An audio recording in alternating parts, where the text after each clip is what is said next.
Early voting has begun, and polls are indicating it's not looking good for Democrats in swing states. Keeping you informed and engaged, now more than ever. This is Seculo. We want to hear from you. Share and post your comments or call 1-800-684-3110.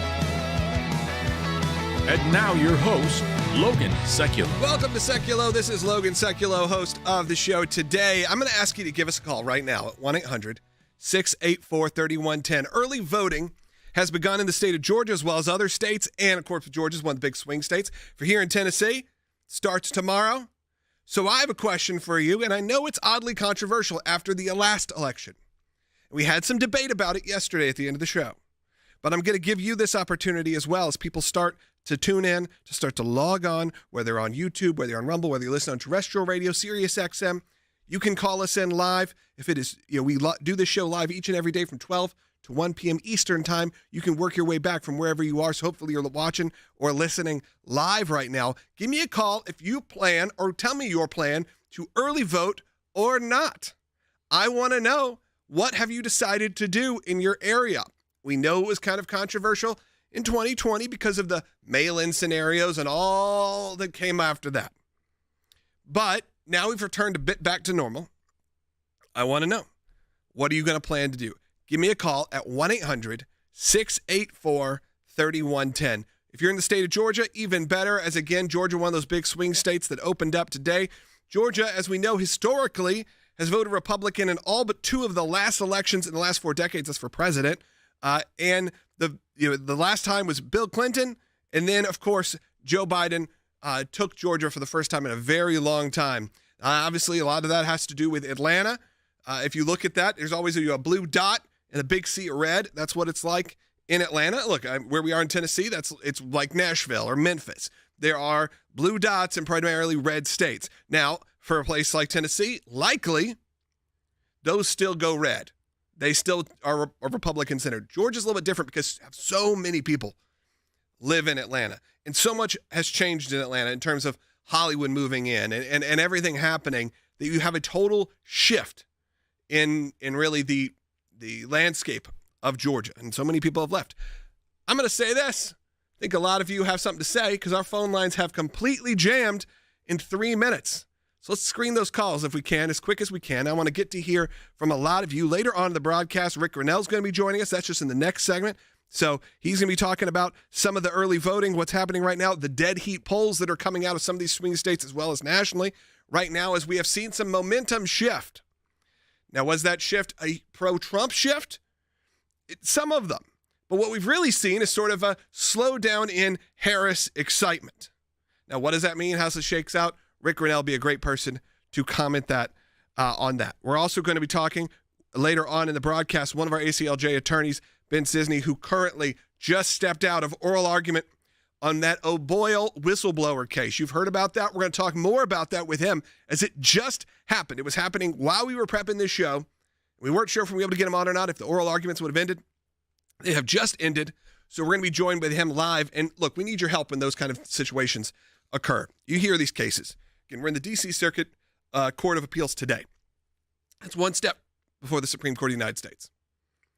And we have seen, obviously, government corruption has run amok, and we've even seen the U.S. Army targeting pro-life groups, labeling them terrorists.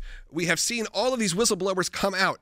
And today, again, representing Agent O'Boyle, who helped expose much of this corruption, we are in the last few weeks before a big election. There could not be a time that's more important right now than to support the work of the ACLJ. I know financially times are tough. If you can't do it, I understand. If you can, though, do it right now. Become either an ACLJ one-time supporter or an ACLJ champion. That someone gives on a monthly recurring basis. I'm going to encourage you to do that. And if right now you cannot give, I totally understand. Here's what I'm going to ask you to do.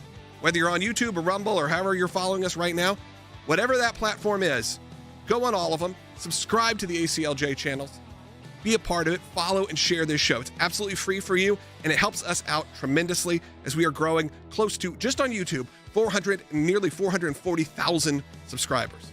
Help us get over some of those marks. Help us get this show into more people's hands. We'll be right back. Battleground, Georgia now, where Donald Trump is heading later today and where voters wanting to vote early can now do so in person. Georgia is still a Republican state, but in the right scenarios, a Democrat can win. Both Georgia U.S. senators are Democrats. Let's go to the issues that matter. And the economy continues to be the number one issue for voters there. Donald Trump, a majority of voters in Georgia, 51% saying that they think that he's better to handle that issue. When you look at inflation, about the same thing, 52%. And immigration, he decimates her with 53%. The key thing here in Georgia is abortion for Kamala Harris right here. It is the issue that she's been dominating on, that she can talk about off the cuff every single day, and she's going to be targeting black women on the ground right there with that Democrat coalition. A lot of excitement. Even an hour before the doors open, there was already 5 people lined up outside of the door. You see the line has grown behind me, and we're officially in early voting season in this critical battleground state, and things will look slightly different for Georgia voters when they're showing up to the polls this time around. For starters, there will be fewer and fewer absentee ballot drop boxes. That became a point of contention in 2020. They were available 24/7. They're going to be available now mostly during business hours, and they will be located inside elections offices and where early voting is happening. Today is the first day of in-person early voting. The expectation is by the time we get to Election Day, more than half of voters would have already cast a ballot and seen traffic going out of this early location all morning long. Early voting locations all open across the state of Georgia. Here in Fulton County, 37 precincts to choose from. You do not have to vote exactly where your precinct is during early voting. You can vote in the county that you live in. You remember Fulton County was consequential in 2020. We'll see if it has a similar fate here in 2024.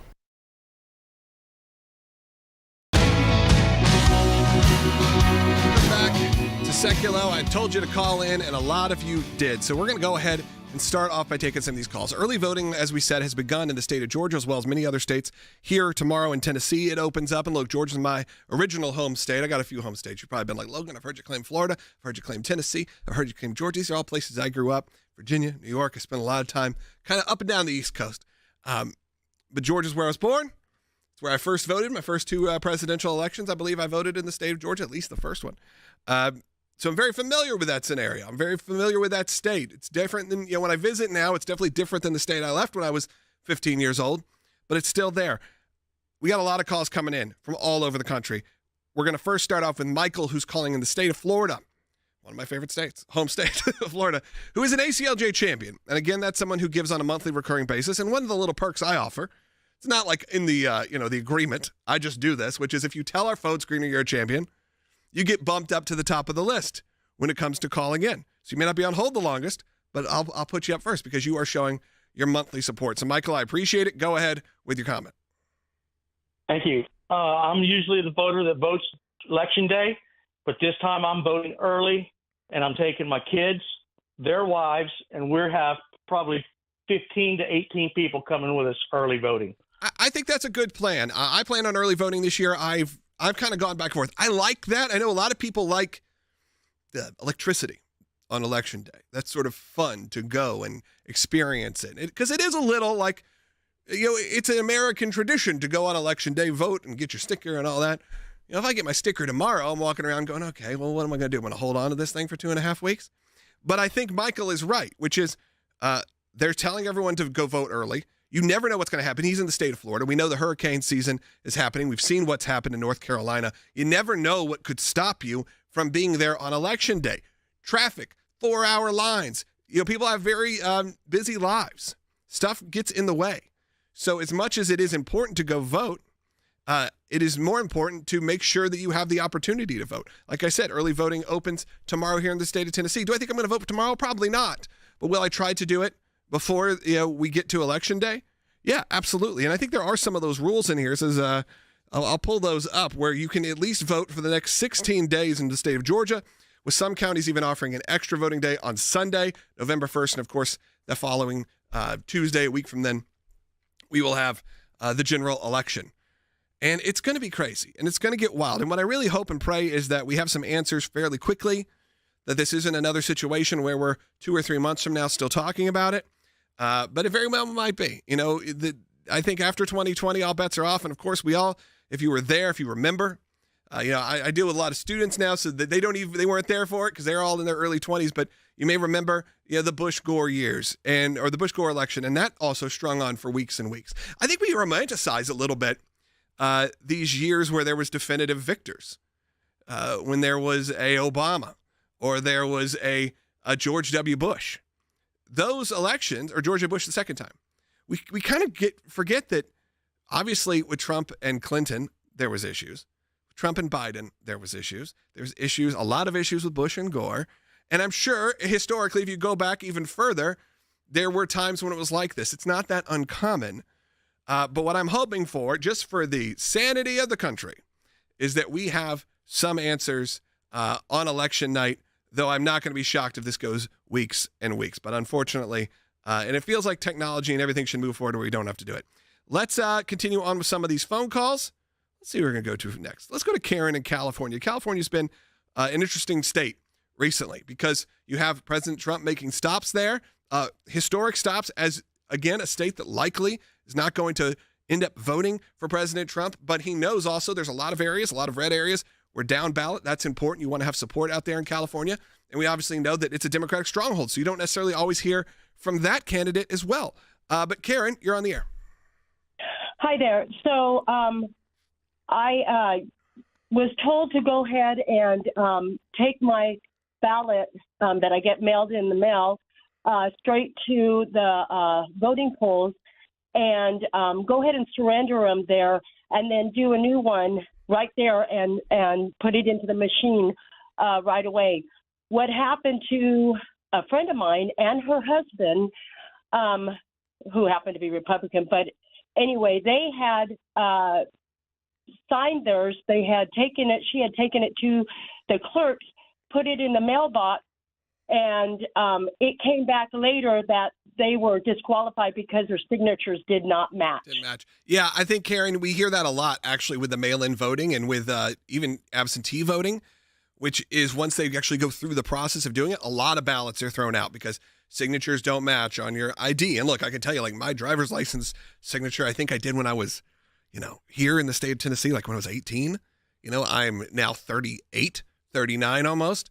This is, it's not like my signature hasn't evolved over the years. So I would suggest that. I don't know about the mail-in situation in California. It seems like it's getting crazier, as we know that even members of our staff who have moved here, who have made the big exit of California and moved to Tennessee, we're getting their mail-in ballots sent to them, even here in Tennessee, from the state of California. So I'm not sure the rules and regulations there, but I do think that early voting is good. The absentee and the mail-in, a lot of times, especially with those absentee votes, they don't get counted till much later, and often only if necessary. I mean, inevitably they will, but sometimes they are, it sounds sad to say, but they become inconsequential as the election has been decided and far over. So if you do have the opportunity to vote in person, but you can vote early, that's something that we obviously encourage here, regardless of who you're voting for. Whether you're voting for Trump, whether you're voting for Harris, whether you're voting for a third party, but that is the way to make sure, hopefully, your vote is counted properly. Let's continue on. We'll take another. We got a lot of these calls. And if you want to, we now have 3 lines open. 1-800-684-3110. 1-800-684-3110. We're going to be talking about also in the next segment a recent situation where another big group has decided to forego a presidential endorsement.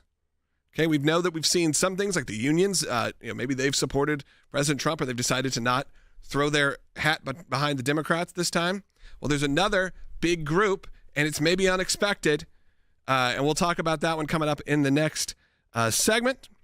Our producer, Allie, here just told me the Georgia Secretary of State, as of 9:30 this morning, already said 72,000 people have already voted in the state. Of course, we're sure that's more now. That's probably crested over 100,000. Reports are that people are waiting 40 minutes to an hour in line to vote today. That is early voting day. That's pretty wild. I don't anticipate that to stay that way, but for right now, people are going to do it. Let's continue on with some of these calls. Let's go to Robin in Nevada. Robin, you're on the air.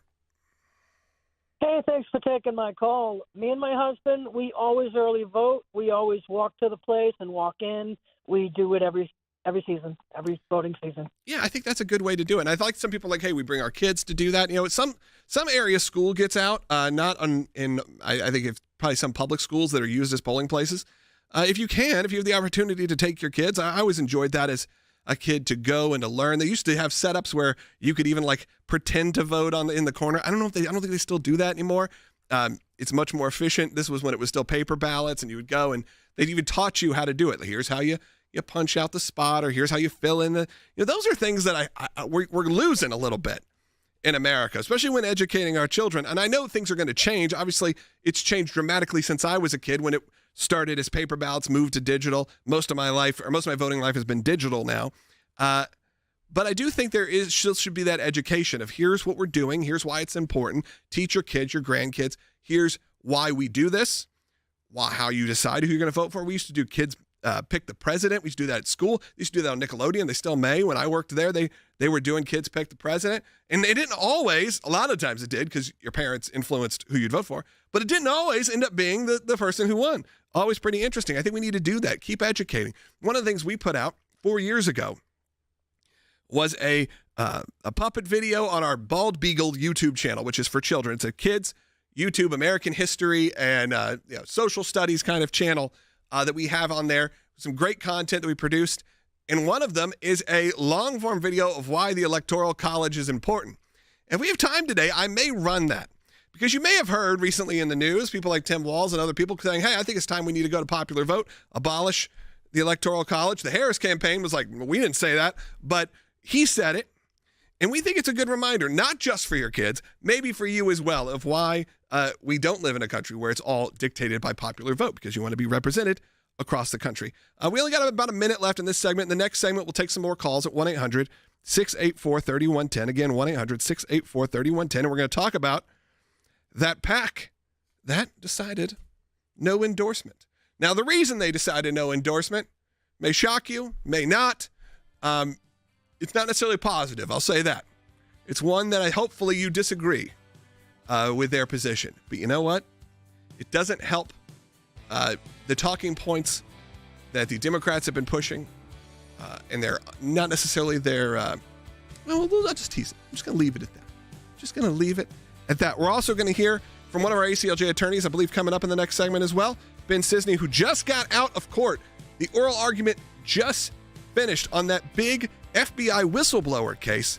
Again, that was in the D.C. Court of Appeals, one step away from the Supreme Court of the United States. We're going to talk to him when we get back. We can't do that kind of work or this broadcast without your support. So right now, as you hear this and you go, hey, this is really representing my point of view. This is really people who are taking initiative for us. I'm going to ask you to go become an ACLJ champion. You can do that for as little as $5 a month. We'll be right back.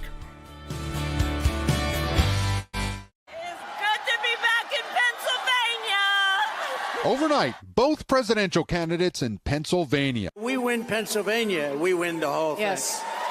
Wisconsin, North Carolina, Georgia, Michigan, Pennsylvania, Nevada, Arizona. You're going to be hearing a lot about those in the next few weeks here. And you'll notice a familiar pattern here. In 6 of these 7 battleground states, less than a point separating these two candidates. Election Day is still 3 weeks away, but as of this morning, brand new numbers, more than 5 million Americans have actually already voted. That's across well more than half of the states. It all comes as our new NBC News poll shows Trump gaining momentum, erasing Harris's 5-point lead from a month ago. The race now a dead heat within the margin of error.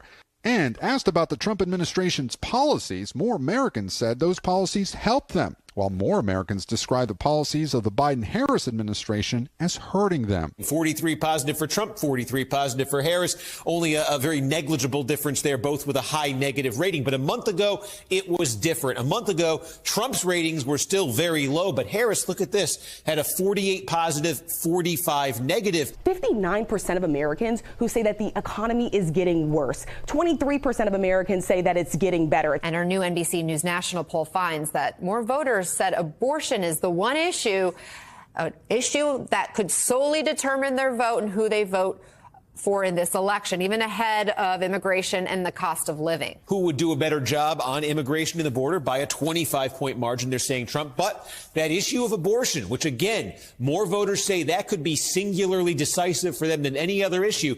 It is Harris's biggest advantage, 19 points over Trump on abortion. Trump is heading to Georgia today, where early voting begins, and Kamala Harris is campaigning in Michigan, continuing her battleground state tour of those blue blue wall states this week.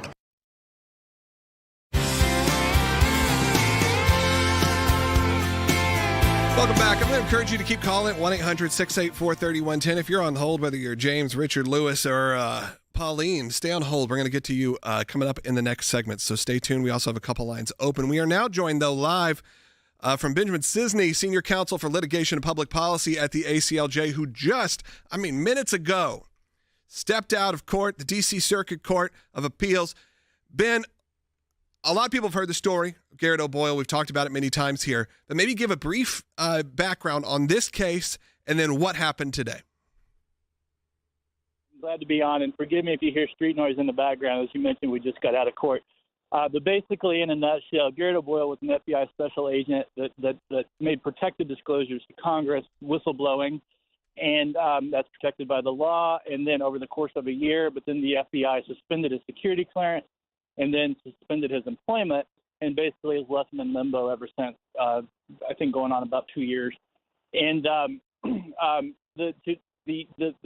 the journey to try to get a remedy, to get a day in court, to really let all of his arguments be heard, the constitutional violations and the things that have happened to him, has been way more difficult than it should have been. That's part of the case that we presented today. And basically the whole point of this is to get him his day in court to where his constitutional arguments can be heard. There's some challenges that I won't go too far onto some of the statutory issues, but the jurisprudence and the case law make pretty clear in our view that he ought to be able to have his constitutional claims heard by an Article III court, and that's what we were at the U.S. Court of Appeals for the D.C. Circuit asking for and arguing for today.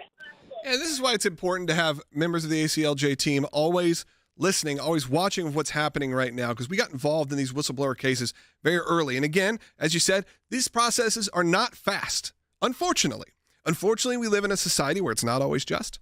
And we live in a society where things don't move as fast as you'd like. Of course, sometimes they'll move fast when they need to, but in this situation, sometimes it takes a few years to get it done. And we have a bite. I want to throw this back to Garrett O'Boyle. This was, I guess, at one of his initial hearings. And of course, again, FBI whistleblower who was really stripped of his freedoms, if you will. So take a listen. All of the hardships you've gone through. If one of your really good friends, your former colleagues, came to you and said, I have this thing that is being covered up, and I think the American people need to know about it, what advice would you give them? I would tell them first to pray about it, long and hard. And I would tell them I could take it to Congress for them, or I could put them in touch with Congress, but I would advise them not to do it. So you would legitimately try to protect one of your colleagues from doing what you have done? Absolutely. And how do you think that solves being able to shine light on corruption, weaponization, any kind of misconduct that exists with the American people? It doesn't solve it. But the FBI will crush you. This government will crush you and your family if you try to expose the truth about things that they are doing that are wrong. And we are all examples of that. I can't think of a more sobering way to end a hearing. I yield back. Sort of a sad state of affairs, but Ben, that is why the ACLJ is there, and that's why we're able to represent people like Garrett O'Boyle and a group of FBI whistleblowers, because in their situation, of course, we're doing this for the ACLJ, and we're doing this at no cost for people like O'Boyle, wherein you have a lot of their livelihood stripped away, often for years. Yeah, that's exactly right, Logan. And also, I would just add to that. I mean, to play that quote of his there, talking about his family, he and his wife were with us today in court, and just to these cases aren't in a vacuum. They're not just some name on a shelf in a book or a folder or something somewhere on a file saved on your computer. Like, these are real people. These are real Americans who really, like our clients, the kind of work we get to do. Like, all of our clients are heroes in some way. And here in this particular case, Garrett, his wife, what they've gone through and the sacrifices they've made based on their convictions and beliefs is it's humbling. I could get emotional if I think about it too much. But being with them in court and getting to stand with them and for them and speaking for them, it was a moment that was not lost on us. I'll put it that way. Absolutely, Ben. We appreciate that. Last, before we let you go, so what's the next step here for those who are following this case? Obviously, you were today, like I said, doing your oral arguments at the D.C. Circuit Court of Appeals. What comes next? That's a great question, and it's going to depend on how things shake out for sure. And there's procedural routes depending on how the court rules. And it's something to keep in mind is we prevail today. His case is not over. He just gets to actually have a real day in court, right? And so, which he's been denied so far. So that would be one possibility. The other possibility is that the court could transfer it over to a different circuit. And then, of course, if we don't prevail, we'd be looking at next level appeal options. And it could be, I mean, it's anybody's guess the time frame that we're talking about before we get a ruling from this court. It's really could be anything. That is why our team is always on board, and that is why, look, when I talk about supporting the work of the ACLJ, and Ben, I know you got to get going. You're spending your time there, so I'll let you go. But that's why when I spend time talking about supporting the ACLJ, it's not just me doing some fundraiser pitch or me doing, some sort of pitch where it's like, come on, we need your support, and I'm not giving you any real facts of why. We obviously pay Ben. We pay an incredible ACLJ team of lawyers. We pay an incredible team of ACLJ media team. None of this happens alone. It doesn't, as he said, none of it happens in a vacuum. And I want your voice to be loud. And I want it to be presented the best possible way. So I want the best of the best. I want the best lawyers we can hire. I want the best media team we can. If we're putting together a documentary, I want it to be incredible. If we're putting together a broadcast every day, I want it to be incredible. If I'm putting together a legal case, if I'm working with our team to make sure that we're able to do this, we're working on this campaign right now that is going to be rolling out. You heard us talk about it. That was inspired by my trip to Massachusetts when I was there and I saw this horrifying campaign the state of Massachusetts is running. I've seen the visuals of what we're going to be presenting, and they are incredible. And we can't do that without your support because we're here to represent you. As much as it sounds like we're big and everything is this big organization with this top-notch broadcast and top-notch legal, understand, while that may be true, the entire organization, not just the bread and butter of the organization, the entire organization is built on the backbone of individual donors and ACLJ champions. And those people give an average of, $40, $60, $80. Obviously, we'd love for you to give as much as you can. But understand that no gift is too small. That's why I say you become an ACLJ champion. When we decided to create ACLJ champions, people that give on a monthly recurring basis, that title goes for you if you give $5 a month or if you give $500 a month. It does not matter because you are standing up and saying, I am dedicating my resources to this and to this organization, and know how much we appreciate it. And like I've said, if you're watching online, I'm going to encourage you, if you can't give financially, I totally understand. It is a tough time out there.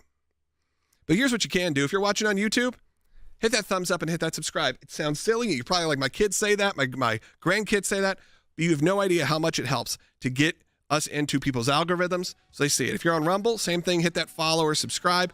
Facebook, whatever it is, follow on all of those options. It's free and it helps us out tremendously. And comment. And I've always said, if you don't know what to comment, tell me where you're watching from. Because the more comments, the more engagement, the more people will see this show. So right now, we're going to break. We're going to go to break. We have a half hour coming up, second half hour. If you get us on your local radio station, you may not get a second half hour. But live, we broadcast this show every day from 12 to 1 p.m. 12 to 1 p.m. Eastern Time. You work your way back. We do that live. And, of course, you can catch it on later on the ACLJ podcast feeds or on aclj.org. But while we're in this short, less than 1 minute break, I'm going to ask you to just tell me where you're watching from. And if you're an old school YouTube viewer, we haven't done this since the summer, send in the clowns. We'll be right back with more on Secular. Some people think champions are bored, that it's a title that requires something only a handful can ever possess. There are times in our lives that we are called, every one of us, to step up and serve a cause greater than ourselves. Even when the loudest voices in the room say it's wrong, that it can't be done. It can be a difficult stand, but it's one any of us can make, including you. You can be the change. You can make that difference. You can be a champion. We cannot do what we do without you. By becoming a monthly donor, you can become a champion of life. A champion of liberty, a champion of freedom. Please join us. Become an ACLJ champion today.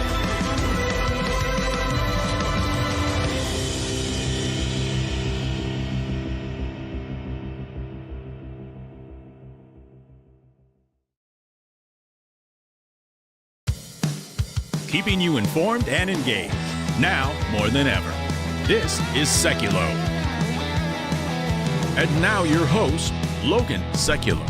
Welcome back to Seculo. I told you it was a short break, so short that I was going through my notes and trying to figure out what we're going to talk about next. And of course, I teased out earlier, we're going to talk about this a little bit later on in the next segment. We're going to be joined by Jeff Balaban, who runs ACLJ Jerusalem. And you say, Logan, why is it, I've heard you have the European Center for Law and Justice, the ECLJ, why is it different? Because we want to represent America in Jerusalem. When we even decided to found this, we were talking with our friends in Israel, and they go, no, we want it to be the ACLJ Jerusalem and ACLJ Israel. So we'll continue that conversation going on. There's also some moments happening in the podcast world as Vice President Harris and former President Trump have both teased an appearance on the Joe Rogan Experience, obviously the biggest podcast on the planet. What's that going to look like? Joe Rogan, obviously known for doing multiple hour conversations with a lot of our friends like Tulsi Gabbard, who have been on that show many, many times. And I'm sure a lot of you are fans or at least are supporters of his show. He definitely always has an interesting perspective. We have seen now President Trump make the rounds on sort of I'd say the almost the Rogan outside, not necessarily Rogan's main show, but we've seen, a lot of these other podcasts he's appeared on, Theo Von and Bussin' with the Boys, and all of these that he's shown up on, Impulsive with Logan Paul, younger, podcasts aimed at a younger audience. Now, Rogan's actually a little bit older of an audience, so I'm interested to see how that's going to go. We're going to continue that conversation as well. One of the things I wanted to bring up, and I'm going to bring it up with Jeff Balaban a little bit later, is again, you may have been saying, I see in the comments also saying, what about that big non-endorsement? What was that? Well, this came from the Arab American PAC in Michigan, and they announced that they will not be supporting Vice President Harris or Donald Trump. And why? Of course, because of their stance on Israel. Because as much as the Harris administration, future potentially, I'll call it that now, why not? The Harris administration, because it's not really the Biden administration anymore, wants to distance themselves from Israel. They've also found themselves in a weird situation where they're trying to both make sure their Jewish base is happy, who traditionally votes blue, while also making sure their far left, squad style group is also happy. But what happened? It did not work. This is from the Arab American Political Action Committee. They sent a statement that this year we face a choice of two candidates who are harming our communities here and our families and friends in our homelands. We simply cannot give our vote to either Democrat Kamala Harris or Republican Donald Trump, who blindly supports the criminal Israeli government led by far-right extremists, including Prime Minister Benjamin Netanyahu. And of course, this comes after also one of the squad. Let me find that one. Yeah, here we go. Democrat member of the squad, Rashida Tlaib, also called Benjamin Netanyahu just a few weeks ago, a genocidal maniac who is burning people alive, bombing hospitals, starving people, killing aid workers. That is what's happening from that side. So you can't make that side happy by saying, hey, we're still going to support Israel. We're going to send troops. We're going to send supplies. It's another one of those situations where they try to have their cake and eat it too. But of course, we all know the good guys in this, but for some reason, they're having to try to, kowtow to both. And this is what ends up happening. You have a situation where, look, I'm happy they didn't endorse Harris, but I'm not happy for the reason. I'm happy they didn't endorse Trump too, by the way. I don't necessarily want their support. If they're this aggressive, that's a ridiculous thing to ask for.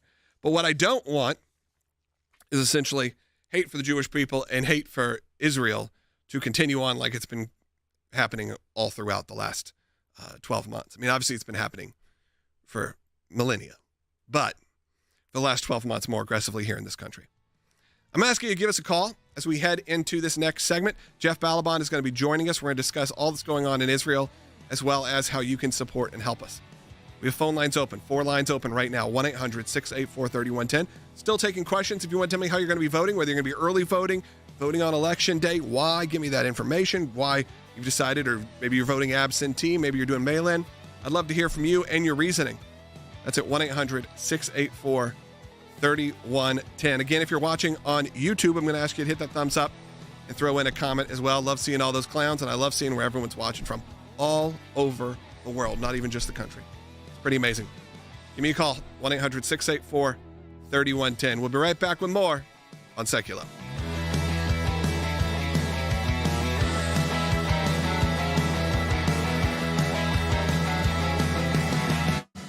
this tension between the Harris and Biden team. This is starting to be very real. Of course, just a few weeks out, usually a White House, a vice president running for president would be pretty coordinated with the campaign. I mean, there's laws. They're not supposed to be exactly, super coordinated. That may not be the word they'd want to use. But you know what I mean? You wouldn't be scheduling things that would walk over the other person. You'd make sure that the president who maybe wasn't running wasn't stepping on the vice president who was running, and that at least the basics of just scheduling were going to be worked out so that it was something where it looked like you were still part of one big team. But that is not what it looks like with Biden and Harris. And can we play the clip now for people so they can see this is out of a cabinet meeting, and you can kind of feel like Joe Biden didn't make a slip up here. It's Joe Biden kind of being like, you know what, I'm still president. I know I'm going to go to the vice president in a second. She's my boss here. That's a true piece. We're going to be. Hang on a second, man. Sure. We're going to be going to the Congress. We're going to need a lot of help. We're going to need a lot more money as we identify specifically how much is needed. So I'm just telling everybody now. I don't want to hear that this is going to be the end of it. So certainly doesn't have to perform like he was even trying to then. Yeah. So now it's sort of the SNL version of Joe Biden, where it is this sort of stumbling, bumbling. Sad. She's now the SNL version of herself. There's something about it that is a little bit sad with it, because he clearly still wants to be the president. And you have these weird moments where, again, these situations where they're cutting each other off. He's saying, no, let me speak. I'll get to you in a minute. It's just par for the course at this point.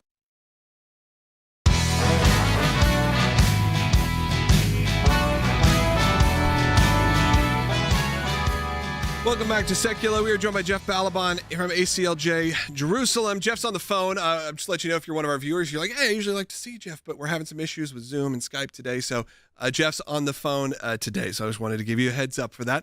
Give us a call also. I'm sure you're going to be intrigued by this segment. 1-800-684-3110. A lot of news, Jeff, coming out of obviously our own world in terms of politics, where you have a situation where, of course, the squad members who have never held back against their dislike of the state of Israel and, of course, of Prime Minister Netanyahu.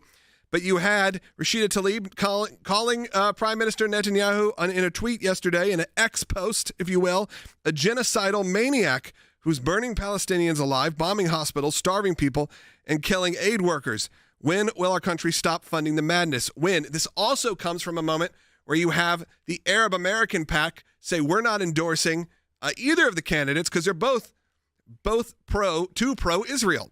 When you have those kind of counterbalance statements, it is a troubling time, but I wanted to get your thoughts. Right. I mean, I'm glad that Rashida Tlaib is modifying her rhetoric. That's really nice to hear.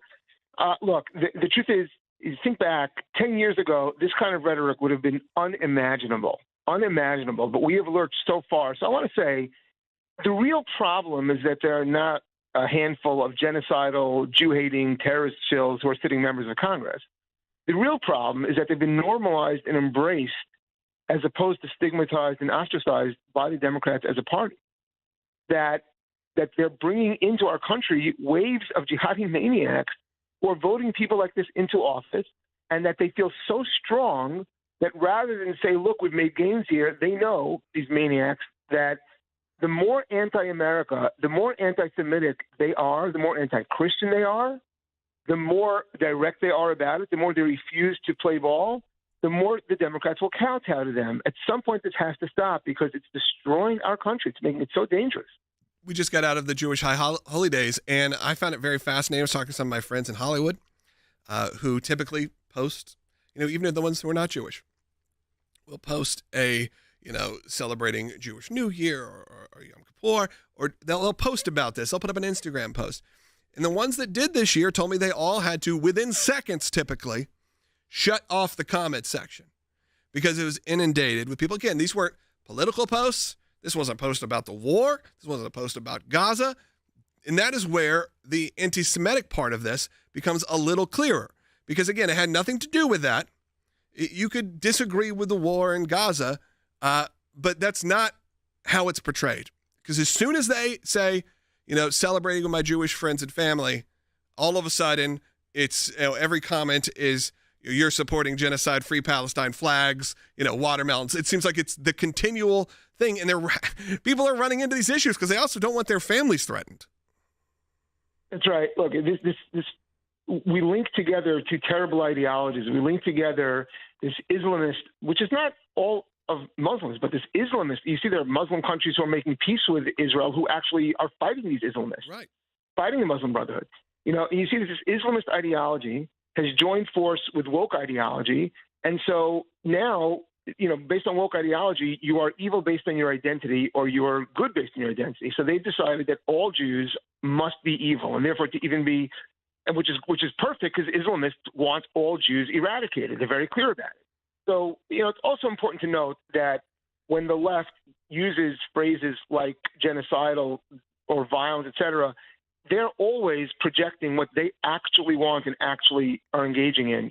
So Rashida Tlaib, she wants a genocide of the Jews. If Israel wanted a genocide, they could do it at any moment. It's easy. Israel's doing all it can, including sacrificing its own soldiers to minimize the non-combatant deaths as they always have. And yet, all of it is just ratcheting up, as you say. All of this now is not about Israel at all, and it never was. It is about Jew hatred, which has been with us for thousands and thousands of years. The Bible talks about it. It will always be there, okay? But now, as it has happened in many empires and cultures before, it's becoming normalized, and that's what's so dangerous for our culture, for our country. Yeah, it's being normalized in our country, and I'm seeing the comments come in, Jeff, and a lot of people are standing with Israel, support Israel, and they kind of want to know. I know you go back and forth still between the states and Israel as you run our offices in Israel. There are a lot of comments coming in. People want to know even just the current state, because it isn't right now, obviously, our number one story in America. We're talking a lot about the election. It's what's there, but people are concerned for even the people, for the fact that the lack of tourism has been hurt. As we've seen airlines, they open and close how many times, whether they're going to actually be taking people to Israel. What is the climate like there right now? Because the only time we see Israel on the news is when these rocket attacks seem to happen, which is on when it's happens, feels like continually, but when it's that sort of spectacle where hundreds are being fired in is really the only time it gets the major attention. It's very hard to describe the duality for those people who are asking that question, because I do get asked that question a lot. And it's very hard to describe the duality. At the same time, it is exhausting. It is traumatizing. It is a culture that is living with tremendous pain. And on top of that is the pain of seeing it being accused so evilly around the world. At the same time, there's an exhilarating truth to the unity and the love and the sense of clarity of mission in Israel that honestly the entire West would benefit from. And so it is in its own, I'll use a very Jewish concept. There's to light the lights in the temple, in the Holy Temple, that to be just the first drop of pressed oil, and that oil, the specialness of the pressure itself brings out light, brings out beauty. And that's what's happening here. The pressure on the Jewish people in Israel is bringing out a beauty and a love for the world, by the way. They don't hate the world. It's really amazing. They just believe that they will get through this and the world will see the truth and they will want peace. And so there is in a positive way, an internal movement there, all towards good and light and love, but they're enduring tremendous pain throughout. Both those things are coexisting. Yeah, Jeff, before I let you go, I do want to give you a moment also to talk about why it's important that we are there. Why is it important that the ACLJ even founded an ACLJ Jerusalem, that it exists, that your team is there working on behalf of the American people and the ACLJ supporters? Because I think it's hard to put into words what our European office does, what all these places do, because we get a little stuck in our ways. But the ACLJ Jerusalem is very different because it's not its own entity like the ECLJ or one of those where it's representing European values. I want to give you a minute to talk about that before we let you go. Sure. It's a great privilege. It really is a great privilege that, I feel my mission in life has found a real expression working on behalf of ACLJ, because ACLJ does, again, as you say, it's not the Israel Center for Law and Justice. It's the American Center in Law and Justice's outpost in Jerusalem, in Israel. And so I am proud to represent, this American voice, the one that the media isn't really showing to decision makers in Israel, to the public and the media in Israel, so that they understand that what they hear out of the media in America, and sometimes what they hear out of Washington in America, does not represent the true voice and heart of most Americans. Certainly does not represent the true voice and heart of believing Christians in America. And I am not. I'm a Jew. I'm a believing Jew. And they seek to understand the greatest source of support around the world for the Jewish state comes from Americans who believe in the Bible. And even Americans who aren't strictly speaking Christian, who still their morality is based on the Bible, because that is most America. And representing that in Israel to the media and represent their ideas, bringing it back to America, to Washington, to policymakers, is very important to be that honest and trusted go-between, because otherwise, it's lost in these terrible messages. So I think it's a great honor to work for ACLJ there, to be able to represent ACLJ's views and the American views in Israel. And I think it's a great honor to be able to bring it through this kind of program to a broader audience to know what's actually happening so that they hear the truth.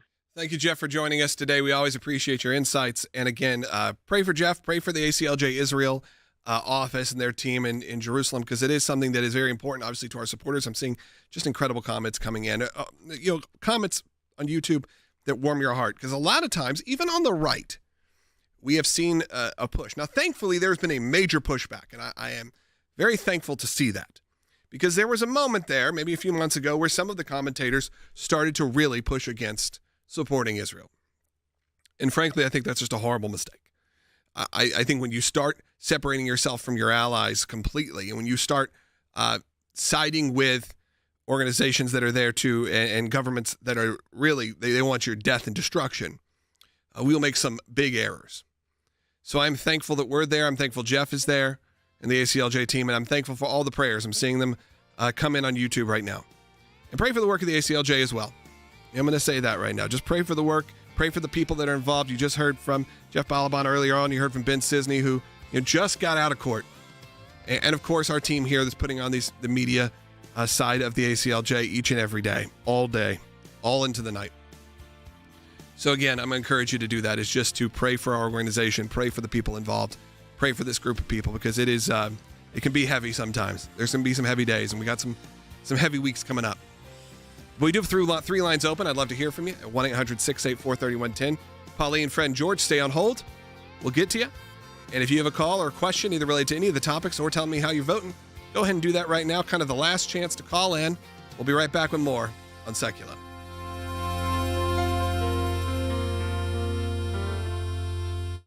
Battleground, Georgia now, where Donald Trump is heading later today and where voters wanting to vote early can now do so in person. Georgia is still a Republican state, but in the right scenarios, a Democrat can win. Both Georgia U.S. senators are Democrats. Let's go to the issues that matter. And the economy continues to be the number one issue for voters there. Donald Trump, a majority of voters in Georgia, 51% saying that they think that he's better to handle that issue. When you look at inflation, about the same thing, 52%. And immigration, he decimates her with 53%. The key thing here in Georgia is abortion for Kamala Harris right here. It is the issue that she's been dominating on, that she can talk about off the cuff every single day, and she's going to be targeting black women on the ground right there with that Democrat coalition. A lot of excitement. Even an hour before the doors opened, there was already 5 people lined up outside of the door. You see the line has grown behind me, and we're officially in early voting season in this critical battleground state, and things will look slightly different for Georgia voters when they're showing up to the polls this time around. For starters, there will be fewer and fewer absentee ballot drop boxes. That became a point of contention in 2020. They were available 24/7. They're going to be available now mostly during business hours, and they will be located inside elections offices and where early voting is happening. Today is the first day of in-person early voting. The expectation is by the time we get to Election Day, more than half of voters would have already cast a ballot, and seen traffic going into this early location all morning long. Early voting locations all open across the state of Georgia. Here in Fulton County, 37 precincts to choose from. You do not have to vote exactly where your precinct is during early voting. You can vote in the county that you live in. You remember Fulton County was consequential in 2020. We'll see if it has a similar fate here in 2024.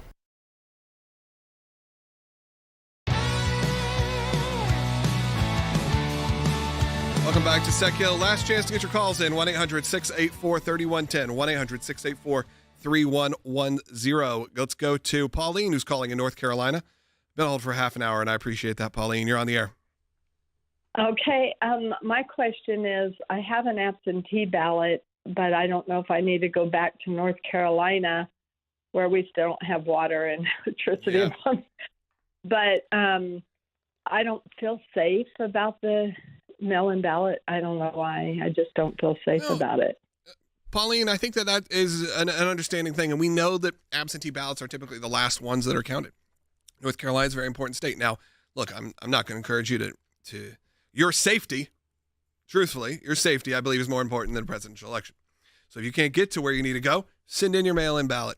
You send in your absentee ballot. That's why they exist. That's why they're there. If it's close enough, it will get counted. It will get counted later on either way. So, of course, there is the mail, whether the mail can make it. And there's always those things that people get theirs returned later on. Or you heard earlier the person who said their signatures didn't match. There's going to always be that concern.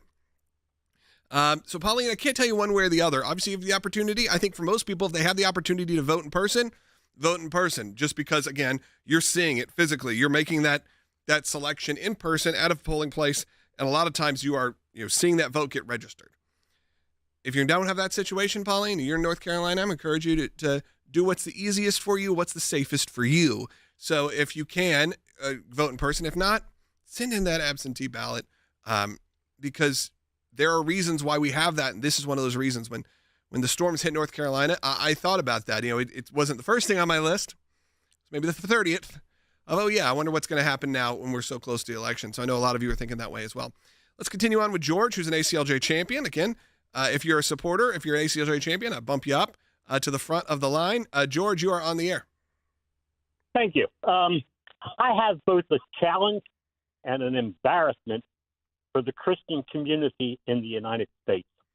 George Barnum just put out the results of a survey, and 86 million Christians did not vote. Yep. Now, if we had them vote 2 elections ago, by now, this country would have already been turned around. It is an embarrassment to me as a Christian to think that 86 million Christians stayed home.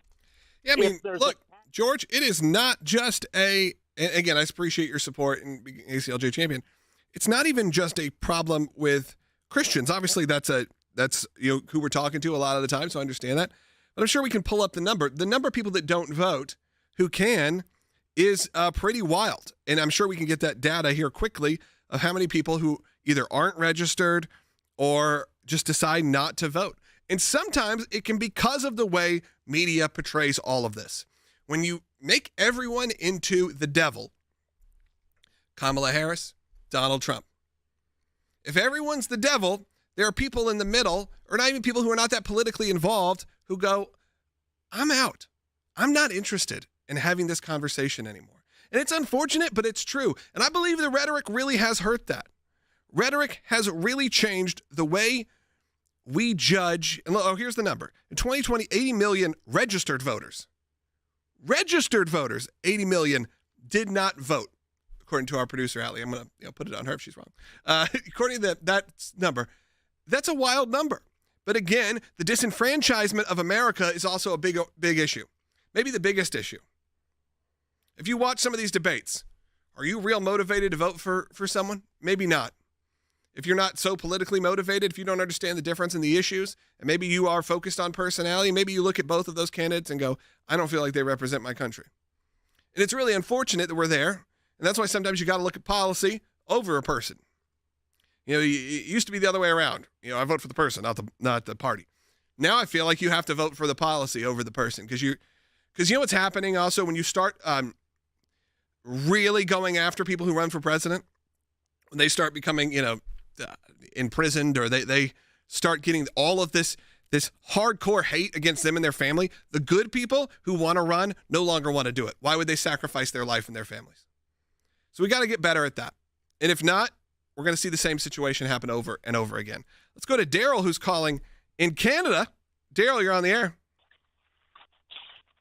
Yes, indeed. I'm here. You're on the air, Daryl. Good morning. Good morning. Thank you for taking my Canada. call. You're in they gave me no specification. I think the caller was like, Canada is Canada. Go ahead, Daryl. You're on the air. Yeah, I'm in Toronto, actually. There you go. All right. I just want to say very quickly, Trump Vance 2024. The policy is what I voted Democrat many times, but really after the Rwanda situation is what changed my mind. But that's far back during the Clinton administration. So at any rate, I voted for Trump in 2016 and 2020. Yeah, I mean, Daryl, I think this needs to be a reminder to people. I've seen a lot of my more liberal friends who talk about, what if Trump wins? We're going to be in the war. We're going to be in World War III, and the world is going to come to an end. One, we won't. The world won't come to an end. By the way, whoever wins, only God knows when that's going to happen. And I follow Jesus before I follow any political party. However, we do need to remember that there's been one president who didn't start a new war. There's been one president who had the closest thing to peace in the Middle East in my lifetime. And I get emotional talking about it because it was such a beautiful time. One that destroyed ISIS. And that was President Trump. But for some reason, they point to him as going to be the person who's going to create gigantic wars and everything like that. Did it feel that way 4 years ago, 8 years ago? No, it did not. Do I like all the rhetoric that President Trump has? No, it's not my favorite. I don't like some of the way he talks. But you know what? I've gotten over a lot of that because I support specific things. Life, Israel. I don't want big wars. And I feel like a lot of people feel that way like Daryl. They may have voted Democrat in the past, and now they've moved to the right. They've moved conservative. And again, you may be someone voting for Harris, and that's fine too. Do whatever you want to do. I'm not encouraging you to vote one way or the other. But if you support the work of the ACLJ, you support these issues. Obviously, there feels like there are candidates that lean more in support of the issues that we talk about here. Today, we've talked about life. We've talked about freedom of speech, the whistleblower situation. We've talked about Israel. I mean, they were naming, train stations after President Trump because of you had the UAE celebrating Hanukkah for the first time. And I mean, there was a time, and it still may be like this because it may have gone back to this, where if you had an Israeli stamp in your passport, you could not go to some of these countries. But now, because those Abraham Accords came in, all that started to change. So, vote however you want to vote your conscience. And but I encourage you to get out and vote. As we said, I mean, millions of people, 67% of eligible voters cast a ballot. That's a huge chunk that do not. And motivate your friends. Tell them it's important. Tell yourself it's important. Because there are times where you can get disheartened, and I understand that. I've felt that way many a times. But go out there. Be a light. Do what you're supposed to do. And if you can, support the work of the ACLJ as we head into the end of this broadcast. I appreciate you joining me for the last hour. We'll be back tomorrow with more. If you can become an ACLJ champion, that's someone who gives on a monthly, again, recurring basis. We've seen, obviously, the government corruption. We've seen attacks on pro-life groups. And we're fighting back as much as we can. I mean, there were FBI spies in churches, and they were targeting parents, and the list goes on. And today we have a vital deadline because we were in court. You heard it. With FBI whistleblower Agent O'Boyle, who helped expose so much of this corruption and really sacrificed a lot, and his family for that. Join the thousands of ACLJ champions today. Make a monthly recurring donation at aclj.org/champions. Talk to you tomorrow.